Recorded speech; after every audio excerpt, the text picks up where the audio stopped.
Tom is a special player, special person. We've had a great 2 years here. Right now we're, trying to make our plans to move forward, if that's the case that we need to move forward on. And, there's a lot of things that we still have to give. There's a lot of time here. Well, a couple weeks before free agency starts. You got the draft. You got post-draft. We've added players after the draft in the past. Some significant impact players after the draft and after free agency. So we'll see what the future holds. Let's just say we'll leave the light on. Is there hope? Honestly, is the light on? Is there hope? We always leave the light on for a guy like Tom Brady. Yeah, and that was the hope. And I'll tell you, yesterday this thing really accelerated, and I could tell you that the Buccaneers reached out proactively to Brady and were like, one last try. Like, if we're doing this, like, please do it now. Because, Kay, you mentioned all the turnover that might happen. Look, just on the offensive side of the ball, look at all the free agents. They had 24 free agents total. But look at just all the free agents on the offensive side of the ball. Now, they signed last night Alex Jensen, who would have made close to $15 million somewhere else. He took less money. He came back because of Brady. And I could tell you, Brady spoke with Jensen. That's a big deal. Kappa, he might break the bank today. Or he re-ups with the Bucs for a little bit less. How about Chris Godwin, who's not on this list, who's a free agent on the franchise tag? How about you negotiate with Godwin and say, hey, we'll get a long-term deal done, and maybe you take a little bit of a discount to come back with Tom. I think, to me, I am surprised, but I am most impressed by the Buccaneers' fearlessness of, like, it's Brady or bust, and we're going without a parachute, and we're jumping from this plane. But what did they do to get him to change his mind is, I guess, my question, right? So he decides to retire. I think time. Interesting. Tom versus time. It was. I think it's a couple months away. He's been to Costa Rica. He's been with the family. Yeah. He's seen what else is out there. I think he missed the football. And you know what? There was a lot of football going on, and when you walk away, the world does continue to spin. And I think Brady realized, wait, I still have some good football left. What's going on here? When I found out he was coming back, I actually laughed. It's very funny to me and very relatable that Tom Brady thought he was done with football. And then I went back and looked at his statement, his Instagram statement, when he retired. February 1st. And he's talking about, like, football's an all-in proposition. You need 100% commitment. And 6 weeks later, he's like, yeah, I'm back. I also think there's a real football part of this. Like, Peyton Manning, like, it was time to go. Roethlisberger, it was time. Brady leads the league in passing, could have been MVP. Last we saw him was leading a furious comeback against the eventual Super Bowl champ. Football's still so good.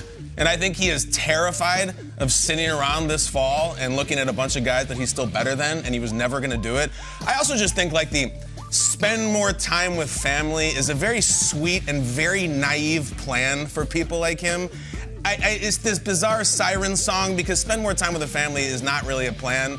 It's a dream, and that becomes eventually kind of cumbersome and even annoying for your own family. Like, Tom Brady's his whole life is gonna be, well, I'm gonna help you with your homework, son. And it's like, I don't need help, Dad. You don't know how to do geometry. I'm gonna cook breakfast every morning. We like the way Mom does it better. And now he's like, well, what the hell am I doing this for then? What am I doing here? The football is way too good. I really do think he believed he was gonna do it. But to your point, Peter, all right, so we went to Costa Rica, we went to New York, we went to England.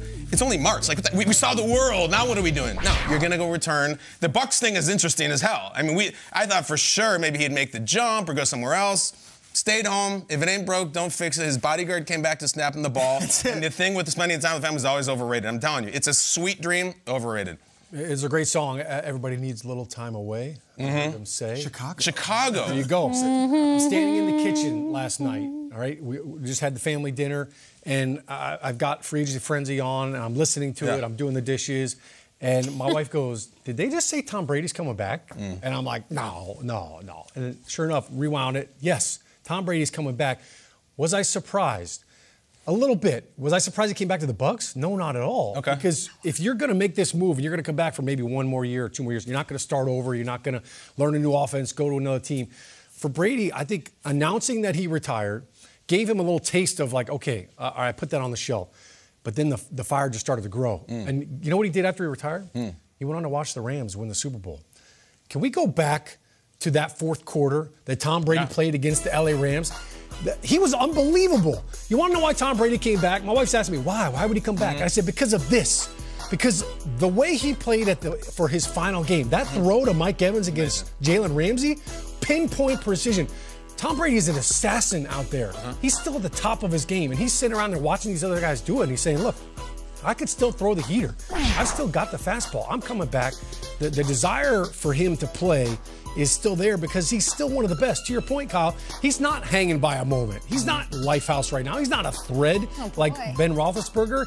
This isn't like, hey, bring you back for, let's win one more season for, let's do one more for the Gipper. No, Tom Brady, I mean, look at the domino effect that's already started. Right, Ryan Jensen signs within hours after him coming back. Ali Marpet retired. I mean, I'm sure there's phone calls to him too. Sure, they're getting the band back together. So this is the ripple effect of this. Frenzy got started a little bit earlier than we all thought, but I'm all for it, and I'm excited to see Tom Brady back in there. The NFL just got an unbelievable layup right now, and an unbelievable shot of energy and excitement. It makes the NFC all the more interesting. It makes it a little less fun for Aaron Rodgers and that easy path that we crafted for him when he decided to return to Green Bay. But Trakes, if everyone's going to say, it doesn't feel like Brady, it's not the Brady way to leave, his face was bleeding, he lost to the Rams, he almost came back, what is it going to look like? Like, has he wrapped his head around, I wonder? Are we going to wait for him to fall off physically? You think, like, you guys are saying, like, he's still got it, he's still got it. Do I want to see a Tom Brady out there who doesn't have it at some point? This is it. You're saying, how do you... He said he wants to play till he's 45, right? Okay. I think that was the number that he actually said. So, by the way, I love that Brady's back. I mean, momentum was building for him to come back. We were the first to point out when that message hit Instagram February 1st, 40 days ago, that it did not say the words retire in there whatsoever. Him returning to a place where that roster is not the same as a Super Bowl caliber one. Maybe I just think that the roster that year that they won the Super Bowl Trakes doesn't get enough credit for how good they were stacked. They were so stacked when they won. And I don't know if they'll get back there. I can't wait to see him try, Peter. But what does it look like, this walk-off Brady career ender? I don't know. You mentioned like Roethlisberger, like we're good. Stayed a year too long. Peyton Manning, we're good. We were good. Jerry Rice, after we were good. Like Brady, there's still something left. But okay, you're right. If it's not now, when? And to your point, Sean, maybe it's like, okay, so they had that valiant loss to the Rams, but he came all the way back, and that was kind of the last taste in our mouth. Like, Brady still got it. That's kind of cool. Is there a version of Brady where you're like, Tom, just hang it up, and he refuses to? I don't want to get there. I don't want to see that. I don't think we're anywhere close. Not even the way he's I don't want to see Willie Mays stumbling around the outfield. At Shea Stadium. But we're like, he's not even leveled down yet to the making more intermediate throws. Like, he hasn't even gotten to phase 2 yet. And last night was like opening festivities for the free agent frenzy. It was incredible. Can I say one thing? Opening ceremony. It's got to be pretty cool for him too. And I know we all have, in any line of work, you want your pat in the back. You want your like.